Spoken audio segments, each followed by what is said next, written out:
F1 is a very adrenaline junkie sport, and sometimes the adrenaline can get the best of you. Emotions run high and decisions are made based on the moment. However, some of the decisions made by either the drivers, their team bosses, or the F1 directors were so controversial that they stand to this day as black marks in the sport's history. So what are the most controversial situations that happen in the F1 sport? Number 8. 2021 Abu Dhabi GP.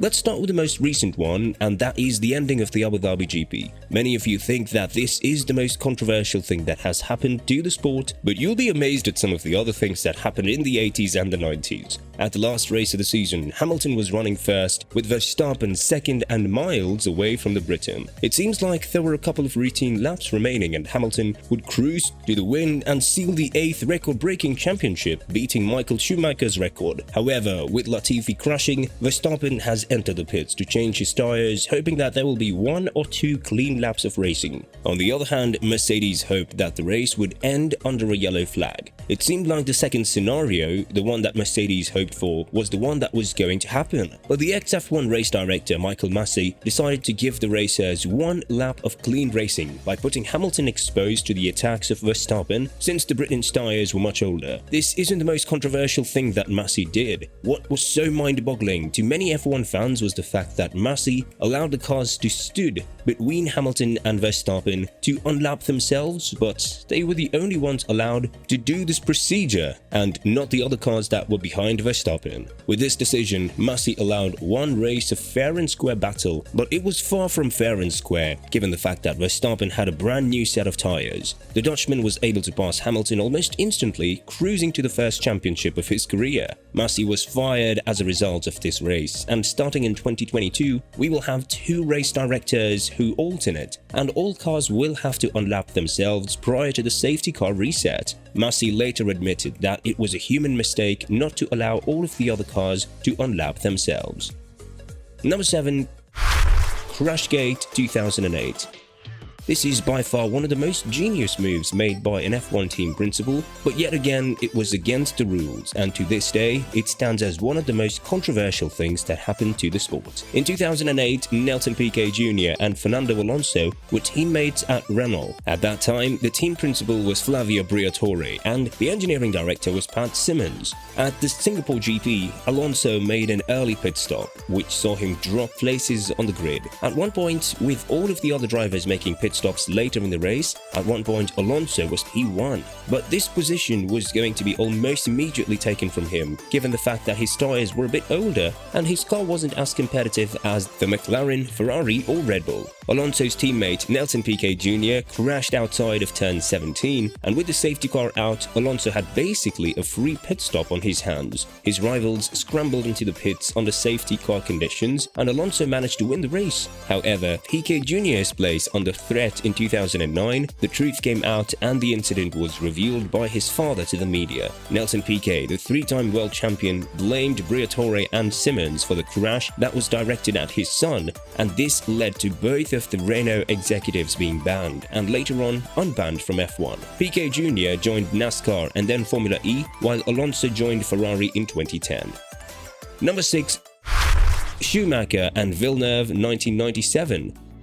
It was one of the most insane championship fights in 1997, something similar to the 2021 one. Ferrari's Michael Schumacher and Jacques Villeneuve fought at the Jerez GP, and Schumacher was very much in a desperate position to become Ferrari's first champion since Jody Scheckter in 1979. So after having an equal number of qualifying laps, Schumacher was able to pass Villeneuve on lap 1 and managed to keep the lead for 47 laps. When the Williams of Villeneuve came close to overtaking the Ferrari of Schumacher, and when Jacques actually made his move at lap 48, the true face of Schumacher came to light. With the Canadian lunging up the inside of the dry sack corner, Schumacher turned deliberately into Villeneuve, smashing his Ferrari's front wheel into the sideboard of Villeneuve's Williams in an attempt to take him out of the race. However, this backfired hugely on Schumacher, as he ended up in the gravel trap with Villeneuve able to continue the race. The Canadian went on to win the title after crossing the line third with the damage-impaired Williams. Schumacher's penalty for this move was that he was disqualified from the 1997 standings but was able to keep his wins from this season. Number 5. Benetton 1994. This was the time when Williams was dominating the sport, mostly thanks to utilizing F1's advanced electronic systems such as traction control, active suspension, and anti-lock brakes. But from 1994 onwards, the FIA decided to ban these systems while reintroducing the refueling process during the races. The first driver that thought that there was something suspicious about the Benetton car was Ayrton Senna. After the Pacific GP, Senna demanded that the FIA conduct an investigation and take the Benetton's ECU data. The team obliged but handed the data too late, saying that their biggest fear would be the FIA seeing the intellectual property of the Cosworth engine. Indeed, the FIA managed to find something illegal in the engine, and that is that Benetton was able to program an illegal launch control system into the engine management software. But the FIA wasn't able to prove that this system was used during the GPs, so Benetton managed to run away from this controversy without a scratch. Still, there was something else that bothered the FIA and the rest of the grid, and this was how Benetton managed to complete the pit stops so rapidly. An investigation was on its way after Jos Verstappen's engine was engulfed in flames in a pit lane fire during the 1994 German GP. In this investigation, the team was found to be running its fuel pump without a filter to allow faster refueling times. Still, the bigger controversy here is that Benetton wasn't punished for this move, as they were able to convince the FIA based on the fact that Intertechnique, the company that supplied the fuel rigs, had allegedly told the teams to remove the filter. Number 4. Senna and Frost 1989 and 1990. This is probably one of the greatest rivalries in the sport, and the fact that it went on for so long just goes to show how good these drivers were.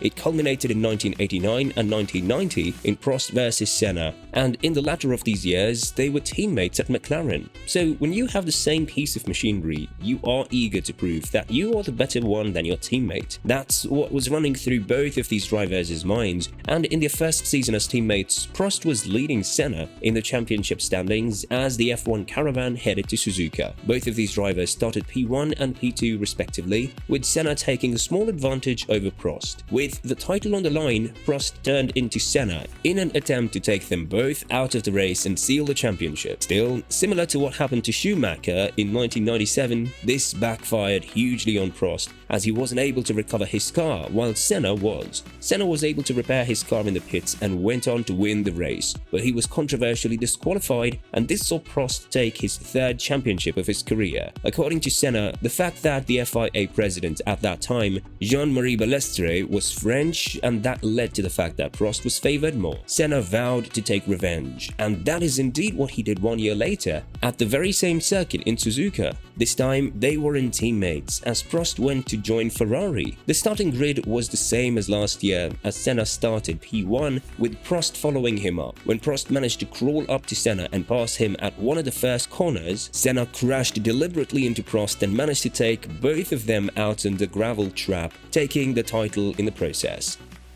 Number 3. James Hunt 1976.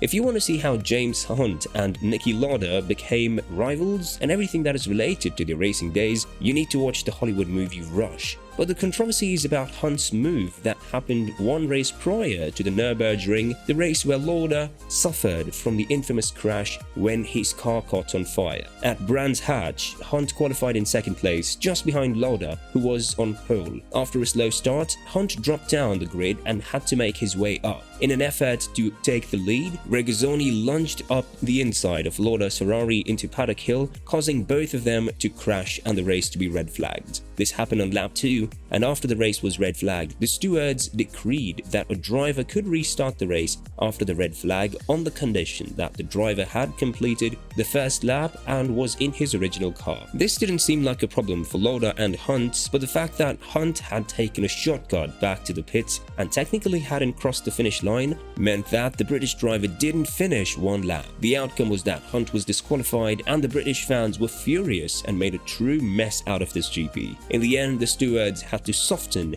under pressure, allowing Hunt to restart the race in his repaired McLaren. Hunt then went on to win the race, and McLaren rivals protested to the FIA after the race, but Hunt retained his victory.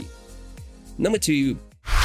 Barricello and Schumacher, Austria 2002. From 2000 to 2005, both of these drivers were teammates at Ferrari, where Schumacher won 4 Drivers' Championships. Barrichello left Ferrari in 2005, while Schumacher did that in 2006. But the Austrian GP in 2002 is probably one of the darkest marks that the Ferrari team has upon itself, and the repercussions of it were truly immeasurable. Barrichello was comfortably winning the race, starting from pole position, and when he thought that nothing could go wrong, the team offered him to move aside so that Schumacher, his teammate, could win the race. Initially, Barrichello refused to accept this, but eventually had to do it at one of his final corners of the final lap. Schumacher just edged ahead and took the win by less than 0.2 of a second, making it one of the closest finishes in F1 history. There was a huge amount of protests at this time, and with Schumacher winning the first 5 races prior to arriving in Austria, many perceived this call as an unnecessary one. Schumacher broke protocol during the podium celebration, making Barrichello stand at P1, and he stood in the Brazilian's place at P2. At the end, the only penalty that the team received was for breaching the protocol, and not for the team orders. But from 2003 onwards, the FIA decided to ban team orders for all teams on the grid. Number 1. Indianapolis 2005. This GP left such a dark spot between FIA and the USA that it took almost a decade to fix it and bring things under control. At this time, the teams were able to pick which tyre supplier was going to be the tyre provider for the team, as they could choose from Bridgestone and Michelin. During the afternoon's practice session on June 17th, Ralf Schumacher crashed with his Toyota at turn 13 as a result of a left rear tyre failure. Ricardo Zonta, who was the team's test driver, also suffered from a left rear tyre failure during the practice after replacing Ralf for the practice session. The Michelin tyres saw a huge drop in performance with the new regulations implemented in 2005, such as increasing the minimum height from the front of the front wing end plates. This meant that the downforce being generated by the front wing's end plates was much less consistent, resulting in more pull on the tyres. From the 2005 season, tyre changes were banned, meaning that you had to get through the race on a single seat. This meant that the tyres used would have to have harder compounds and less grip. But Michelin was known for its radial construction and flexible sidewalls, which is a very different construction, and that is something that probably caused the crashes at turn 13, which is a very unique banked corner.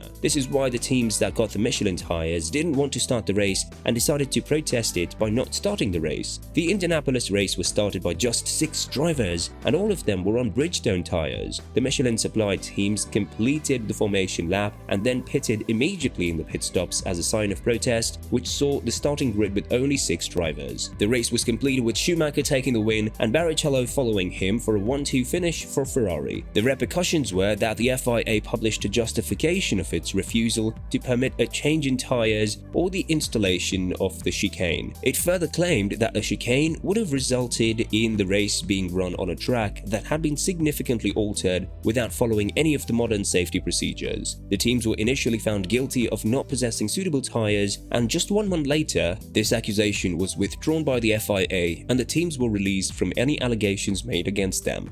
What do you think about the top controversies in the sport? Let us know in the comments below.